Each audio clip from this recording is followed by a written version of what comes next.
இந்த நாள் இனிய நாளாக முடிஞ்சது. கடைசி வரைக்கும் வீடியோ பாருங்க, உங்களுக்கே நல்லா தெரியும். எல்லாருக்கும் வணக்கம் மக்களே. வெற்றிமேன் பிளாக்ஸ் 60 நாள் சவால்ல 10வது நாள். காலையிலே கோயிலுக்கு கிளம்பிட்டோம். இன்னைக்கு ரெஸ்ட் டே வேற. இன்னைக்கு ஏன் காலையிலே கோயிலுக்கு கிளம்பிட்டேன்னா, இன்னைக்கு ஸ்பெஷல் டே. என் பஞ்சாதிக்கு வந்து இன்னைக்கு பிறந்த நாள். எந்த ஒரு ஸ்பெஷல் டே வந்தாலும் நான் இந்த ஈசால இருக்க சாய்பாபா கோயிலுக்கு வந்து தான் என் ஃபேமிலி வந்து நாளே ஆரம்பிப்போம். அவர்கிட்ட ஒரு பெரிய வணக்கத்தை போட்டு எல்லாரும் நல்லா வச்சுக்கன்னு சொல்லி ஒரு வேண்டுல போட்டு டேரக்டா வந்து பிரேக்ஃபாஸ்ட் போயிட்டோம். ரெஸ்ட் டே காரணத்தினால ஒன்லி ப்ரோட்டீன் மட்டும் தான். அதுக்கப்புறம் நைட் மட்டும் சீக் மீல். ஆர்டர் பண்ணது தொரக்கார பிரேக்ஃபாஸ்ட். ஆர்டர் பண்ணது 4 ஆம்லெட் 2 சிக்கன் சாசேஜ். அதுக்கு 1 hour எடுத்துக்கிட்டான். கேட்டா தொரக்காரம் பிரேக்ஃபாஸ்ட். காஃபினா சீக்கிரம் எடுத்துருவான்னு பார்த்தா அது 20 நிமிஷம் ஆக்கணும். இந்த ஜூட்டு நம்ம சென்னை தங்கலட்சுமி வந்து கழுவி ரொம்ப நாள் ஆச்சு. சரி அதுக்கோசம் இறங்கிட்டேன். நான் வாகனம் வச்சிருக்கிறது மேட்டர் இல்ல, அது கழுவி சுத்தமா அதுல ஒரு கீரல் கூட படாம வச்சு பாதுகாக்கிறது தான் பெரிய விஷயம். ஏன்னா இவங்க இல்லனா நம்ம இல்ல. ஆத்திர அவசரத்துக்கு இவங்க மட்டும் தான் உதவுவாங்க நம்மளுக்கு.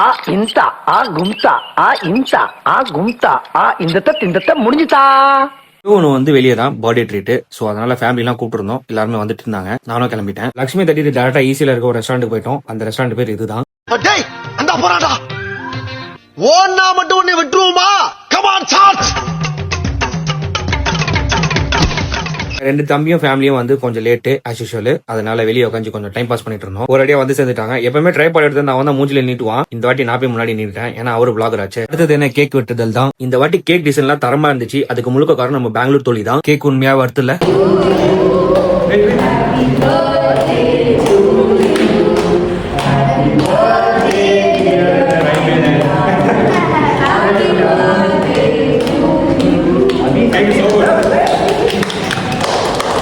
எங்கடா சைடு கேப்ல கேக் வெட்டு நீங்க கேட்கலாம். அது ஒண்ணு இல்ல மக்களே, என்னோட பல நாள்னு சொல்ல முடியாது, பல வருடங்கள் கனவை வந்து நான் அச்சீவ் பண்ணிட்டேன். அதுக்கு தான் இந்த கேக் வெட்டுதல். இப்படி பெரிய அச்சீவ்மெண்ட் நீங்க கேட்கலாம். அது உங்களுக்கு சொல்லாம இல்ல, அது சீக்கிரமா நான் ரிவீல் பண்றேன். 10 நாள் சவால்னால நான் அவ்வளவா எங்குமே ரெஸ்டாரண்ட் பார்ட்டி எல்லாம் போறது இல்ல. சரி இது ஃபேமிலி ஆச்சு, இது விட்டு கொடுக்க முடியாது. இந்த டேபிள் சீட் உட்காந்துருக்க எல்லாருமே டைட்ல இருக்கும். என் பையனை தவிர்த்து. அதுக்கப்புறம் குல்லா போட்டு என் நண்பன் உட்காந்துருக்கான். அவனும் டைட்னா அது என்ன டிஷ்னு கேட்பான். அது ஒரு பிளேட் சொல்லுவான். சர்வதேச ஆண்கள் தின வாழ்த்துக்கள் மக்களே எல்லாருக்கும். இந்த கேக் வெட்டுதல் என்னன்னா, என் தம்பிக்கு வந்து 2 நாளுக்கு முன்னாடி வந்து கல்யாண நாள். சரி அப்ப வந்து நாங்க பெங்களூர்ல இருந்தோம். சரி இன்னைக்கு தான் கூடணும். அதனால ஒரு வெட்டுதல். இதான் மக்களே ஸ்டார்டிங் வீடியோல சொன்னேன் இந்த நாள் இனிய நாளா முடிஞ்சதுன்னு சொல்லி. அதுக்கப்புறம் இந்த போஸ்ட் என்னோட 50வது போஸ்ட். எல்லாருக்கும் அதுக்கு ஒரு நன்றி சொல்லிக்கிறேன். அதுக்கப்புறம் மறக்காம என்ன சப்ஸ்கிரைப் பண்ணிடுங்க. அதுக்கப்புறம் கொஞ்சம் ஃபாலோ பண்ணிக்கோங்க. அதான் மக்களே நாள் முடிஞ்சது. நாளைக்கு பார்க்கலாம். போக்கஸா இருங்க. மிக்க நன்றி.